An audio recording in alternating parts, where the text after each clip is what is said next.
Vous regardez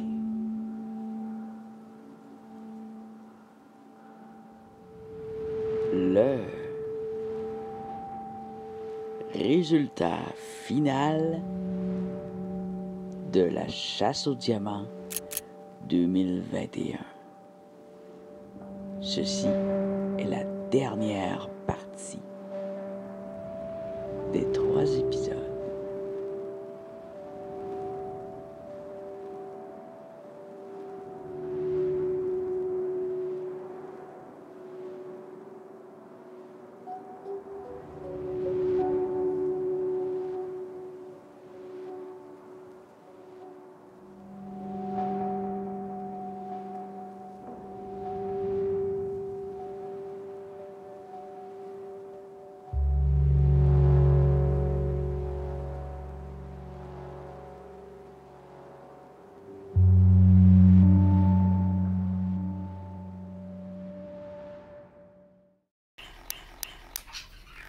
La batterie est morte.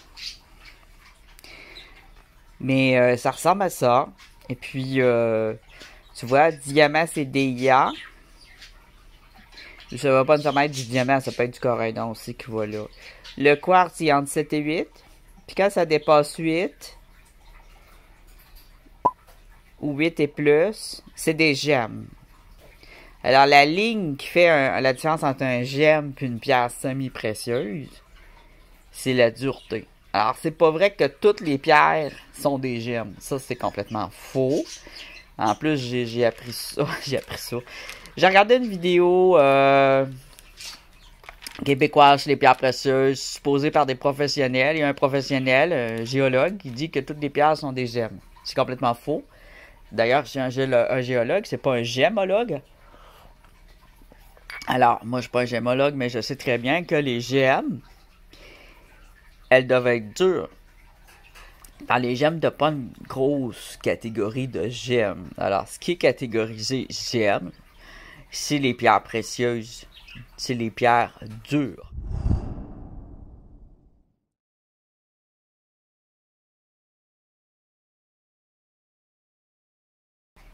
Et celles-là, elles sont rarement grosses. Et c'est vraiment avec un détecteur à diamant que tu vas savoir si c'est un gemme ou pas. Alors, les gemmes se taillent uniquement au diamant et à la poudre de corindon. C'est ça la différence avec une pierre ordinaire. Avec une pierre ordinaire, mais qui va être aussi précieuse parce qu'on l'aime, mais elle ne sera pas un gemme. Tu comprends? On peut dire qu'elle est précieuse ou qu'elle est semi-précieuse. Le vrai terme, ça serait semi-précieuse, mais ces termes-là, ils changent. Mais avant, on disait semi-précieux en bas de quartz. Quartz, ça reste semi-précieux. Puis au-dessus de quartz, dans la dureté, là, on disait que c'était un gemme. Mais on parle toujours de cristaux. C'est sûr que tu as un caillou qui va dans le 10, mais ça reste un caillou s'il est pas beau, là. Tu comprends un peu le principe? Faut que ce soit un cristaux. Donc, ici on a un gemme. Puis ici, ben probablement qu'on a des pierres. Ça peut-être, ça pourrait être un gemme. Il me semble que je l'avais checké, sa dureté est à 8. Et c'est dans les durs. Alors, une fluorite, ça va être à 6-7. Un quartz, ça va être à 8. Mais tu as des autres variétés, à part le quartz, qui sont à 8, là, qui sont proches du gemme aussi, là. Ça, c'est probablement que c'est une morganite. Elle ressemble beaucoup à un saphir, mais elle brille pas comme un saphir. On va la mouiller un peu. Il n'y a pas tant de reflets. Elle aussi est dure à sabler et à polir.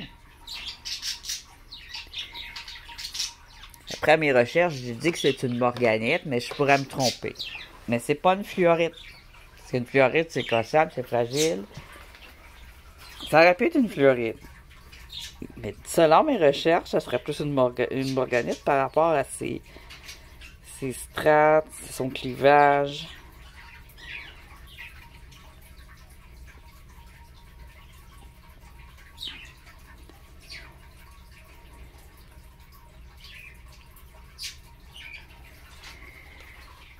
La transparence. Transparence, là, faut pas le mettre devant le soleil. Faut comme le mettre un peu sur le bord. Entre les deux, là. Ça nous dit. que le soleil rentre dedans. Voilà, là, tu vois, on voit la transparence. Bon. Bien dur. Mais ça, c'est encore plus dur, en théorie. C'est plus dur, mais c'est friable un peu. Par exemple, un saphir, ça m'est arrivé d'essayer d'entailler. Et puis qu'elle se défait toute en miettes. Ou des miettes de tumbler, ça se défait. C'est quand même, c'est dur mais friable. Ça peut avoir sa fragilité quand c'est pas des pierres en luxe. Alors, je vais le mettre avec la famille de saphirs que j'ai ici. J'en ai une autre ici, maison, une blanche. Une blanche un peu rosée, complètement transparente. On va la regarder. On l'a vu dans une autre vidéo. Fait que ça, c'est là, je vous montre du 2021. Celle-là, c'est probablement un saphir aussi. On va la regarder, elle est pure. Elle est pure, ça veut dire qu'elle est vraiment transparente. Fait que les saphirs, plus c'est transparent, plus c'est pur, plus qu'on va dire si c'est un saphir au lieu d'un corindon. Si c'est pas transparent, on va dire corindon. En général, des saphirs. Alors, celle-là est blanche. Ben blanche, translucide. Incolore.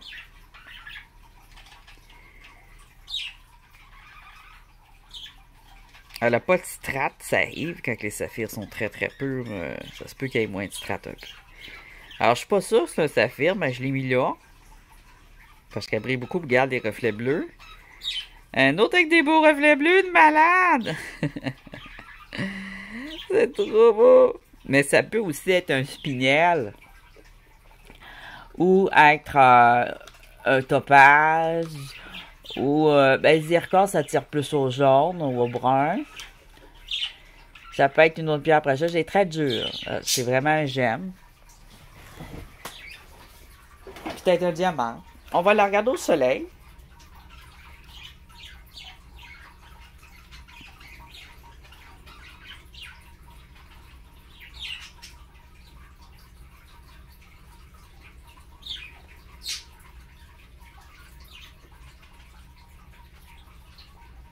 Mais même empêche le soleil de rentrer dedans.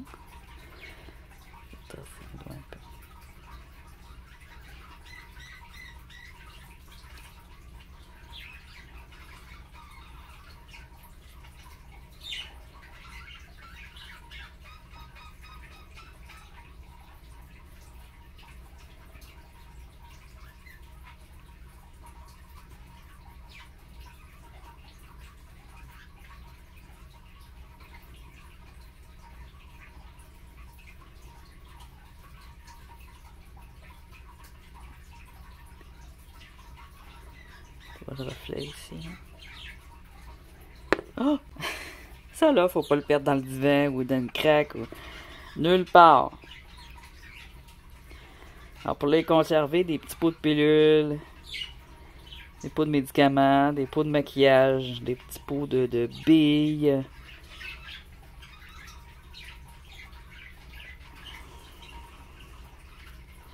Des petits pots d'épices. Moi j'aime bien les pots d'épices là.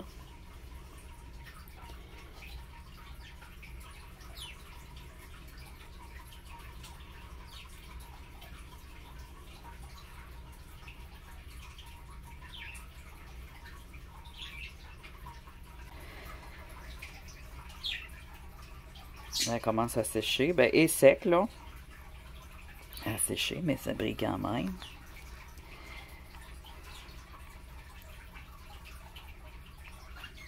Elle est quand même assez translucide. Je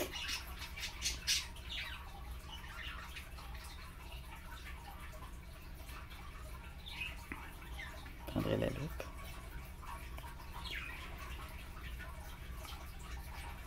On va ici, au bout, on a du rose ici. Un peu.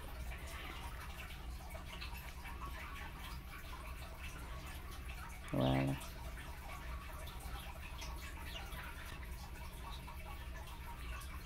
Petit reflet. Des reflets de saphir, ça.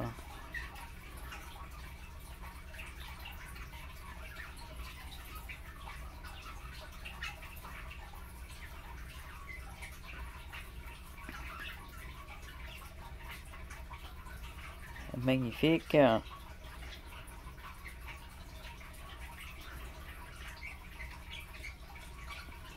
Elle a été nettoyée bien comme faut. Alors, comme vous avez vu, c'est une bouteille. Ça, tu trouves ça sur le sol. Quand on trouve ça sur le sol, on le voit dans mes vidéos, c'est très jaune, hein? La seule chose que je vois, c'est que c'est transparent et je le prends. On ressent aussi la dureté au toucher. Habituellement, je le sais quand c'est un topaz, juste au toucher quand c'est... Alors, ça pourrait être un topaz, vu qu'il n'a pas été roulé, poli. Ça peut être un topaz. Ça peut être un saphir. Ou autre chose. Mais je le mets là pour l'instant parce qu'il est bien précieux. J'ai essayé de tailler un de mes saphirs. Qui était... Ça, c'est des saphirs qui ont été chauffés, que j'ai commandés aux enchères. Puis des fois, ils ont des trous. Tu vois, là, l'apparence, un peu, là. Quand ils sont des petites pierres précieuses, là. Puis, ils ont mis comme une poudre de saphir avec des morceaux de saphir pour le faire chauffer. Parce qu'il y avait des craques dedans. Ceux qui sont pas chauffés, là, vont ressembler à ça. Ils sont super beaux, mais ils ont des craques, puis ils sont bien fragiles. Quand on les taille, ils se défont des fois. Ça, je disais, même s'ils sont durs, les strates vont se défaire. Alors lui, tu vois, je ne l'ai pas trop travaillé parce que ça n'est un, justement. Il a été chauffé, mais il aurait fallu que je mette une sorte de poudre de verre pour remplir ces trous. Alors, une fois qu'ils sont chauffés puis qu'ils ont été rendurcis, c'est comme ça, là aussi, je pourrais y faire ça. Je le testerai, là. Je commencerai par lui, vu qu'il est pas beau. On voit quand même que c'est un saphir. Les petites écailles de poisson ici, on les reconnaît bien, hein. Là, il est plat, mais c'est parce qu'il a cassé. Quand je l'ai fait, je l'ai chauffé, j'ai mis au tumbler, j'ai fait toutes sortes d'affaires avec lui. C'est mon expérimental. J'ai 2 morceaux ici. Ça, je l'avais acheté en plus aux enchères quand même, payé assez cher. Je le recollerai avec du verre, de la poudre de verre. Bon, le morceau, il tombe à terre. Puis, je le ferai cuire, OK? Alors, mon morceau. Alors, c'est ça. Je le testerai sur les saphirs les moins beaux. Pas lui, là. Ça n'est un, justement, qui était acheté, qui avait été chauffé avec de la vitre. Et puis, ça m'a permis de pouvoir le tailler. Et on voit bien. Tu sais, je l'ai taillé, mais regarde, là, j'essaie de le polir. Je l'ai taillé avec la scie à céramique. Alors, c'était beau au début. Puis une fois que j'ai essayé de le polir, ben là, ça a commencé à être... tu sais, c'était pas génial, là. On voyait plus trop mes facettes. Alors, avant d'y retoucher, je vais attendre de recevoir mon matériel pour les pierres fines. Mais on voit quand même... Là, on voit mieux les petites strates. On voit le reflet que je vous disais, juste ici au bout de mon ongle. Regardez le reflet bleu et... ce reflet iridescent arc-en-ciel, là. Les saphirs, ils ont ça. On l'a vu sur le blanc. C'est pour ça que je suis pas mal sûr que c'est un saphir dans sa texture. Alors, lui, il y a des straps. Mais ils n'ont pas toujours des straps dans tous les sens.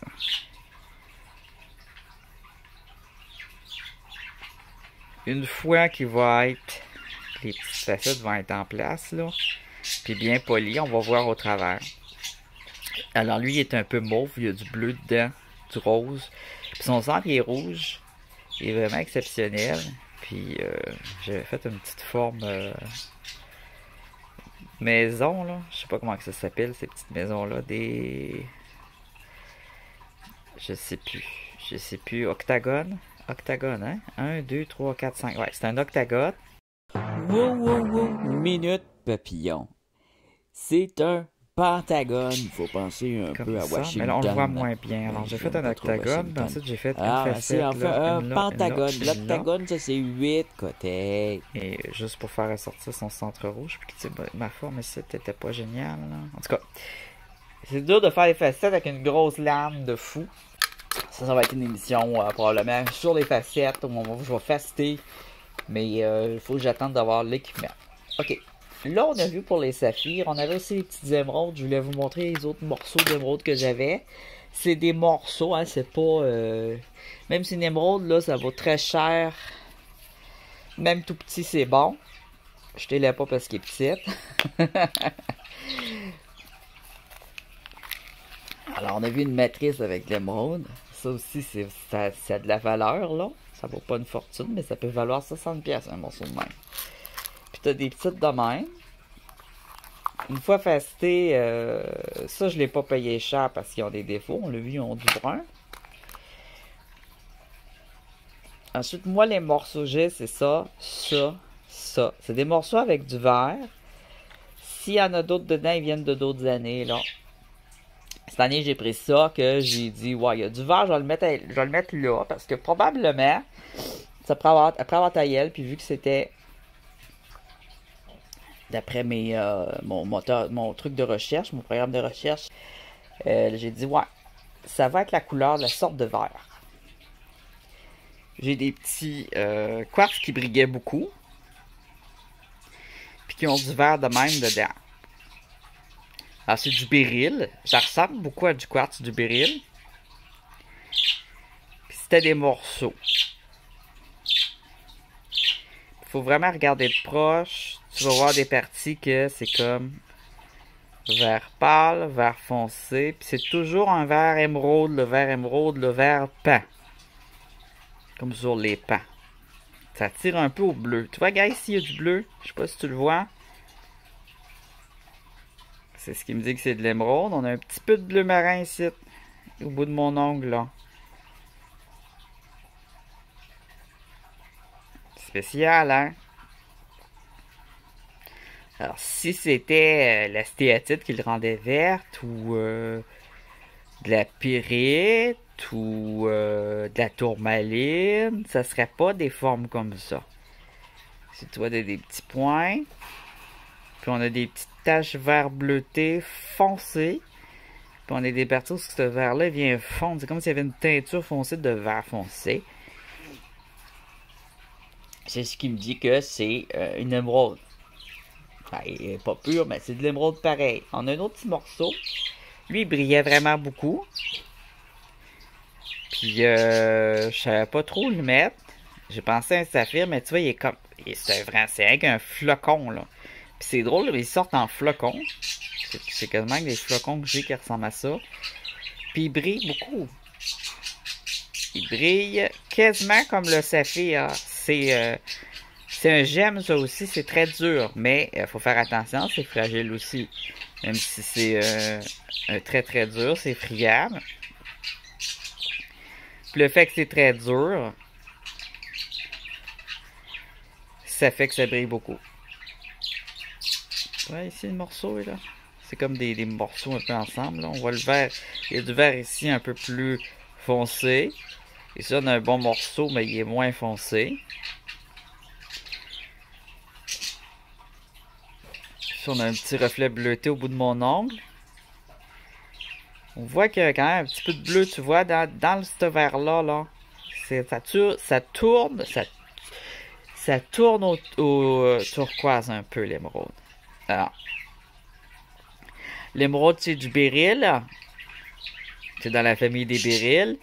Dans la famille des béryls, on a des béryls roses, des béryls verts, des béryls bleus. Et quand c'est un béryl vert, c'est considéré comme de l'émeraude. Et il y a des béryls rouges qui sont considérés aussi comme des rubis. Puis il y a des saphirs rouges qui sont considérés aussi comme des rubis. Alors ça, c'est complexe, là. C'est parce qu'avec le temps, les gens ont fait beaucoup d'erreurs. Les géologues ont fait beaucoup d'erreurs, puis beaucoup de mix. Puis ça tend à se replacer un peu avec le temps. On commence à mieux catégoriser les choses. Alors, quand c'est un béryl rouge, ça va s'appeler un béryl rouge pour l'instant, mais ça peut très bien passer pour un saphir. C'est aussi un gemme, c'est aussi valable qu'un saphir, voire plus. Alors ça, on a encore un morceau d'émeraude que j'ai trouvé, qui est en surface. Là, à l'avenir, quand je vais voir des morceaux de même, crée-moi que je vais les ramasser. Parce que là, moi, je pensais que c'était des petits bouts de quartz. Parce qu'un quartz, quand ça se casse, ça fait des morceaux de même aussi. Mais vu qu'il y a un vert assez vert,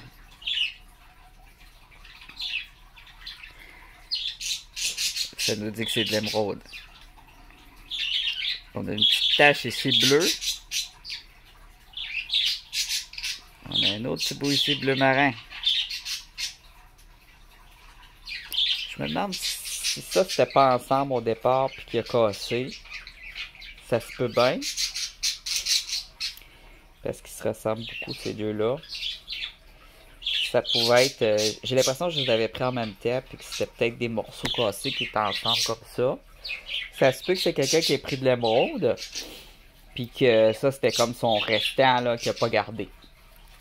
Et moi, je le garde quand même, parce que je trouve ça intéressant de pouvoir vous montrer une partie qui est pas pure. On a un autre petit caillou ici vert que j'ai mis.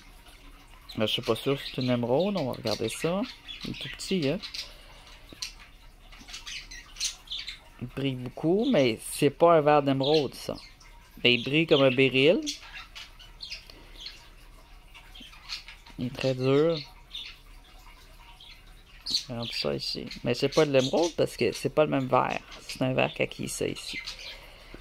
Là, ça pourrait être une autre sorte de béryl. Je vais le laisser là pareil parce que la brillance c'était pareil. C'est pour ça que je l'avais mis là. Alors lui, avant de le polir, je vous l'ai montré. Je vais vous le montrer si c'est pas fait. Je l'ai filmé. Avant et après. Il a été poli au Dremel avec la pierre verte, avec du corindon. Il s'est bien poli, mais c'est une matrice d'émeraude. C'est pour ça qu'il est moins transparent un peu. Mais à la base, il brillait beaucoup aussi. Là, moi, je vais mettre mon gros en premier. Je vais mettre ma petite mousse ici. Normalement, je mets une petite mousse en dessous. Ça peut se casser, hein? Faut faire attention. Alors, j'aime bien mettre un petit coton en dessous, comme ça, dans le fond du pot, quand c'est précieux. Même si c'est des tout petits morceaux, l'émeraude, c'est de plus en plus rare. Il y a eu un temps, c'est quoi, que c'était extrêmement rare, puis la valeur a augmenté, puis que même on avait des fausses émeraudes, beaucoup. Plus c'est rare, plus qu'on a du faux. Mais là, on a des sorties comme ça d'émeraudes, plus de ce type-là, qui se vendent pour la lithothérapie. C'est quand même cher, mais 60$, c'est pas si pire. Alors, tu as des émeraudes de béryl comme ça, qui sont moins pures, qui vont se vendre moins cher si jamais tu veux des spécimens. Ils vendent aussi des morceaux quand ils vont tailler ce que j'ai là, c'était des morceaux. Les petites émeraudes, c'est comme des parties moins belles. J'ai pas payé cher, ça se vendait dans ce sac-là. Toutes les petites émeraudes vertes que vous avez vues. Il y en a qui viennent d'un achat aux enchères. Je vais peut-être payer 5$. Là. Puis ceux-là, j'ai pas payé cher non plus, j'étais chanceux. Bon, on voit bien la couleur. Bon, on les a vus tantôt, là, au début de la vidéo. Bon, on voit bien le vert, hein. C'est un vert. Émeraude, là, c'est un vert particulier. Puis il faut le reconnaître à l'œil. Si vous êtes un petit peu daltonien, très fréquent chez les hommes d'être un petit peu daltonien, de voir moins bien que les femmes, fiez-vous beaucoup à la brillance, à la dureté. Fait que c'est ça. Parce que c'est un vert, là, le bleu qu'il y a dedans, on le voit pas toujours très bien, là. Ah, celui-là, le nom. Alors, ça ressemble à une glace. C'est brillant en surface. Je pense que c'est mon seul spécimen. Ça ressemble beaucoup à un saphir. Mais il y a une petite différence dans la brillance. Il y a une petite différence dans le clivage. C'est dur. Mais pas autant qu'un saphir. J'ai mis le nom. C'est rare. Cryo quelque chose. C'est vraiment typique, je pense, au nord. C'est vraiment une beauté. Surface, c'est ça.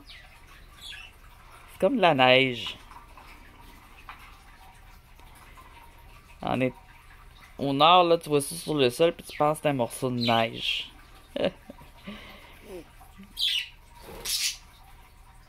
Il y a des parties plus transparentes, des parties un peu moins transparentes. Il y a beaucoup, c'est très clivé. Ça va dans tous les sens, le clivage. Mais c'est d'un blanc absolument pur et ça brille beaucoup. Il n'y a pas de reflet arc-en-ciel qu'on va voir dans les quartz. Dans les quartz, il y a des petits reflets iridescents. Le quartz va être plus transparent aussi. Mais c'est tout dur, là. Puis l'énergie, moi, je sais pas, je le prends dans les mains, je l'adore. C'est comme une glace qui fond pas. On dirait qu'il y a beaucoup d'oxygène dedans. J'ai l'impression qu'il y a beaucoup d'oxygène, que c'est... ça reste froid un peu aussi.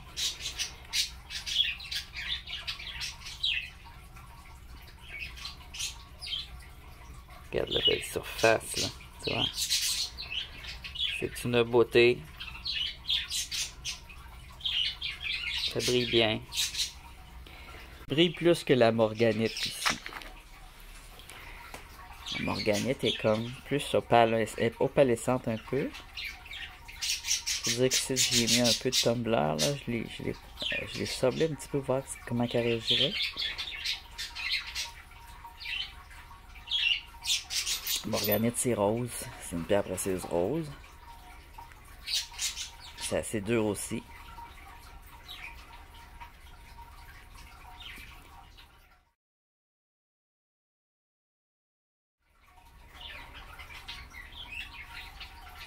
Des belles lignes. Le clivage est important. Tu vois, tout monte par en haut. Tout pousse par le haut de même. T'as des petites lignes de même, mais elles sont toutes rose blanches là. C'est toutes la même couleur. C'est tout un rose pâle. Rose très pâle. Là, on le voit bien aujourd'hui que c'est rose pâle. Dans d'autres vidéos, on le voyait pas bien. Ah, ça c'est précieux parce que c'est full rare. J'ai pas trouvé ce que c'est encore, même s'il est assez gros. J'ai d'autres pierres de même. C'est vraiment unique. J'ai hâte de trouver c'est quoi. Possiblement un saphir d'eau. Ça s'appellerait peut-être un saphir d'eau. Ça a un autre nom. Ça brille. C'est pas dur comme un saphir. C'est gris foncé. Là, tu vois, il est presque noir. Je me demande si c'est pas ça aussi, mes petites boules grises que j'essaie d'identifier. La lumière rentre bien dedans. Avec la lampe, je le voyais. Mais quand je les ai pris dans la nature, là, il est poli, mais c'est super dur à polir parce que c'est fragile. Puis quand je l'ai pris dans la nature, ça avait l'air d'un caillou noir. Ça avait l'air juste d'un caillou noir. Avec un petit peu de quartz. J'ai pensé que c'était peut-être un quartz. Regarde ici. Il y a des petits nuages beige dedans. Un nuage beige qui passe ici. Ici, on a du vert. On a du gris foncé. Ça pourrait être une fluorite noire. Ça existe. C'est fragile aussi. Sauf que les parties qui sont les plus fragiles comme ça ici, là, ils sont iridescents. Ben oui, ça brille cette affaire-là. Je vais le frotter sur mon gilet. Je vais l'essuyer maintenant. Puis je vais essayer de vous montrer qu'est-ce qui brille. Puis là, ça fait pas longtemps que je l'ai vu. Je l'ai vu en essayant de polir. Et puis ça, là, même au Dremel, c'est comme trop pour cette pierre-là. Ça prend... est fragile. Ça y prend du papier sablé. Il faut la faire papier sablé. Puis toutes mes autres pierres de même, j'en ai 2-3 autres de même. Que j'ai aussi taillées à la main. Regarde, là, il y a de l'iridescence ici. Iridescence. Une iridescence argentée.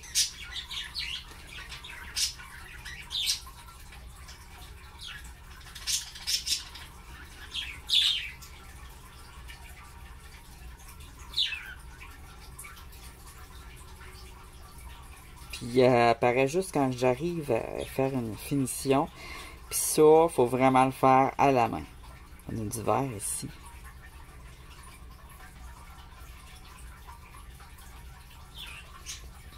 J'en ai d'autres de même. J'ai trouvé peut-être un saphir d'eau, je pense que ça s'appelle l'épidolite. Non, je suis pas sûr.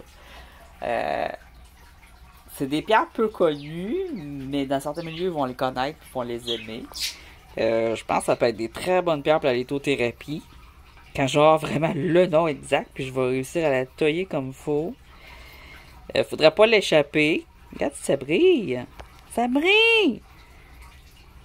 Regarde ça. Alors pour moi, ça c'est précieux, là. Y en a-tu qui savent c'est quoi?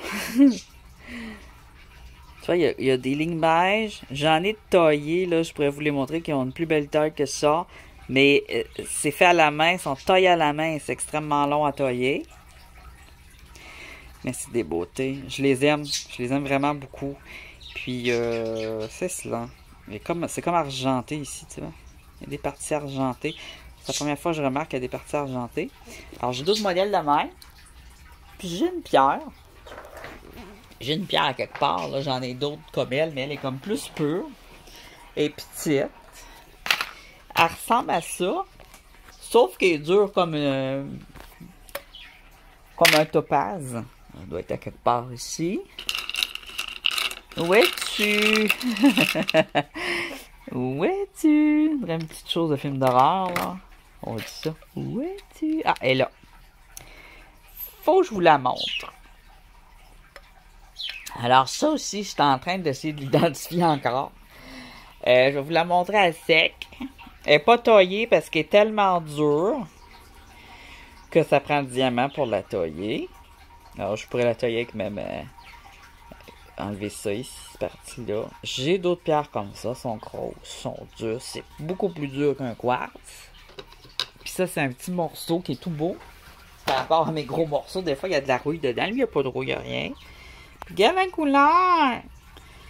C'est vert. C'est bleu, vert. Quand il y a du rouge, là, qu'est-ce qu'il vient faire, le rouge, là? C'est une pierre tellement mystérieuse. Ça fait des lignes comme si c'était de la pierre à savon qu'il y avait dedans, mais c'est pas de la pierre à savon. Regarde. Là, j'observe en même temps que vous. C'est la première fois que je la regarde au soleil, là. Regarde ça. Des lueurs blancs. Un peu vert émeraude. Mais c'est full dur. Ça brille beaucoup moins qu'une émeraude. Plus transparent. Ça me fait passer un quartz, mais c'est beaucoup plus dur qu'un quartz.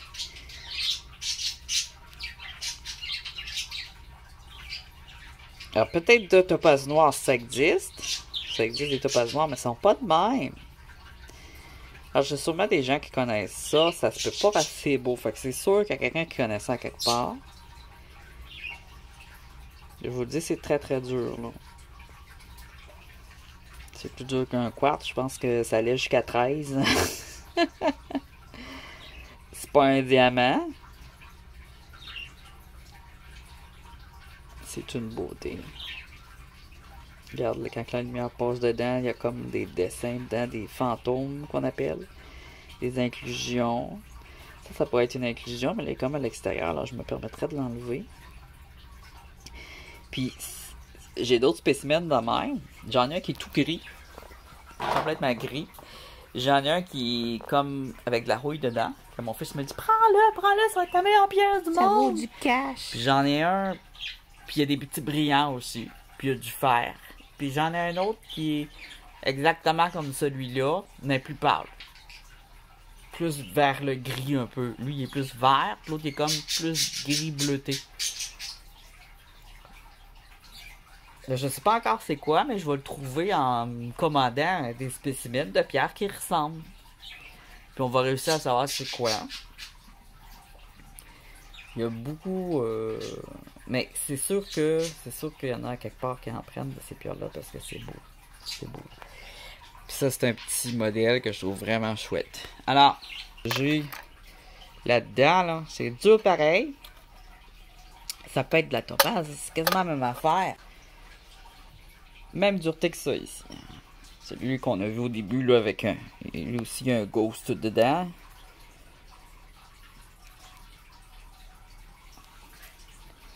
C'est comme si c'était la même chose. Au niveau de la dureté. On va le mettre là pour le fun. On va regarder d'autres choses maintenant. En fait, j'ai tellement de belles petites pierres que je vais sûrement l'oublier, que je vous montrerai pas, c'est sûr. Sûr et certain. Hey, c'est un méchant beau décor en arrière, hein. C'est horrible comme décor! Bon, Je suis comme placé à l'envers du décor. Le décor devant moi.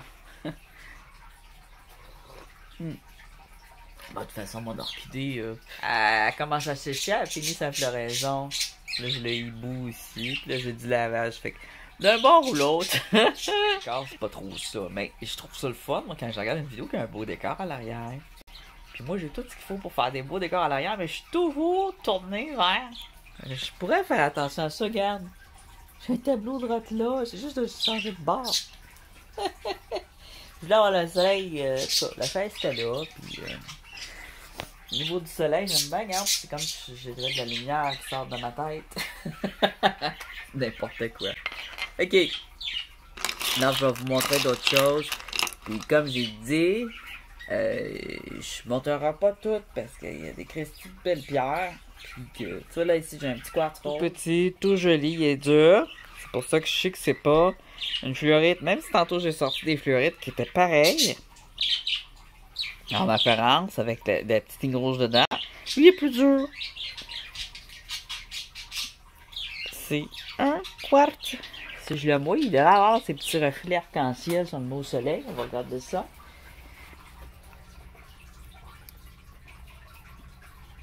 Là, je le mouille parce qu'il est pas poli, hein.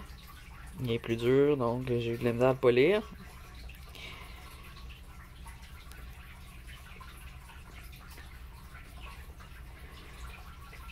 Là, un petit... c'est des quartz. On arrive tout le temps à lui faire des reflets.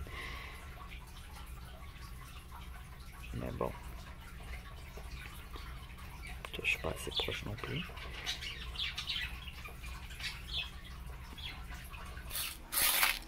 Alors la vidéo est très longue.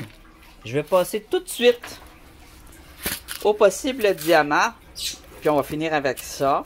Parce que je sais même pas si comment je vais faire pour me faire le montage tellement que j'en ai long. Alors on va regarder ça en gros plan. Puis on va se laisser là-dessus avec de la belle petite musique. Je vais faire très attention pour pas les échapper.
Allô?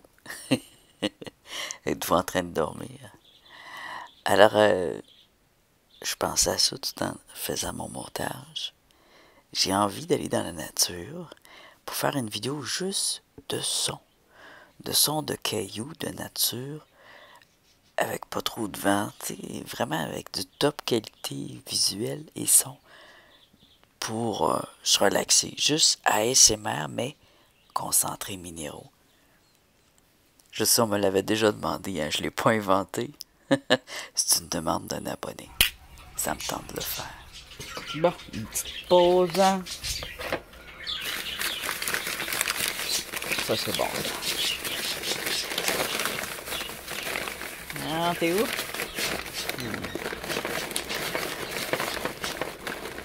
Viens ici. Oh, oui. Ah! Ça fait des années que j'ai pas mangé ça. Oh my god. Pizza.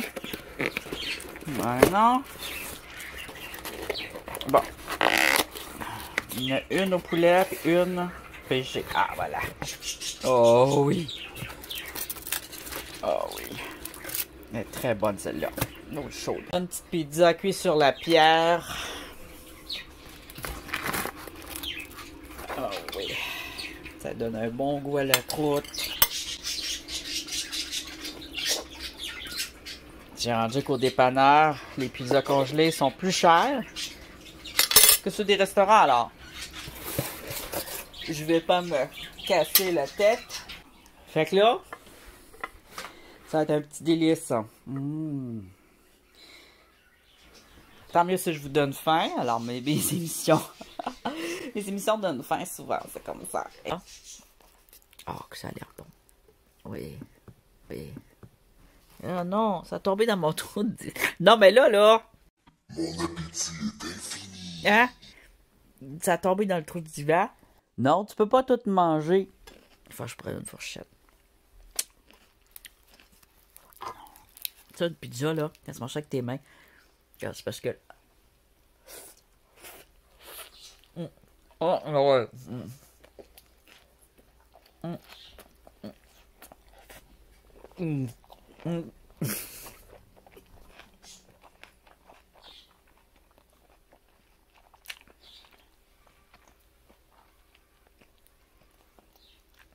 Je sais que c'est toujours mieux de manger une fourchette, puis un petit couteau à beurre, une pizza.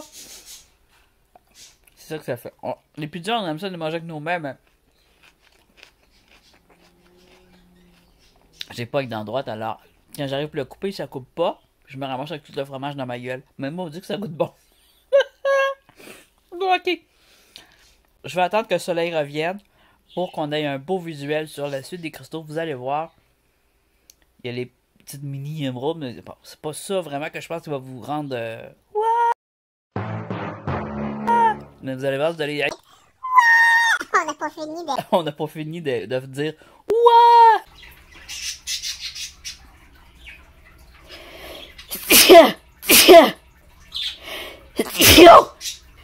Bon, il est où mon morceau? Moi que je balaye, je vais le trouver. Mais t'es où? Il est peut-être bien tombé dans le pot ici. C'est ça? Ben ouais, hein, t'as tombé dans mon pot. Ça, c'est des roches magnétiques. Ça mange au fond. Ah, voilà, récupéré. Ah, voilà. J'ai déjà fait une vidéo sur les roches magnétiques. J'en referai pas d'autres pour l'instant. Faut vraiment que tu sois à la lumière pour voir qui est rose pâle ou tu le mettes avec une rose avec une pierre. Non! Tombe pas. Peux-tu le mettre avec quelque chose qui est blanc pur? Je le mets avec une pierre blanc pur, comme ça. Ah ouais, encore une dernière fois, tant qu'à faire. Ouais! Ouais! Salut! It's the end.